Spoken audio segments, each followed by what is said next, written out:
அவர் இன்னும் வந்து அதிமுக விமர்சிக்க மாட்டாரு, ஸ்டாலின் அவர்களை பெயர் சொல்லியே விமர்சிக்க மாட்டாரு, இதெல்லாம் இருந்துச்சு.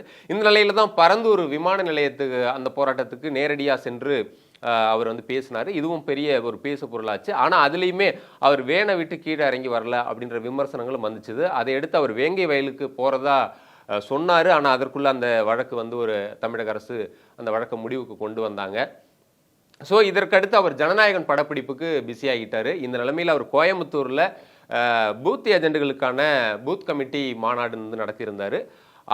அதுல அந்த ரோட் ஷோ பெரிய ஒரு பரபரப்பா இருந்துச்சு. ஆனா இது எல்லாமே வந்து ஒரு மக்களை இன்னும் குறிப்பா வந்து தமிழக வெற்றி கழகத்தினுடைய தன்னுடைய ரசிகர்களை தொண்டர்களா மாத்தினவர் அரசியல் மயப்படுத்தினார் அப்படின்னா அந்த அளவுக்கு அவர் பண்ணல.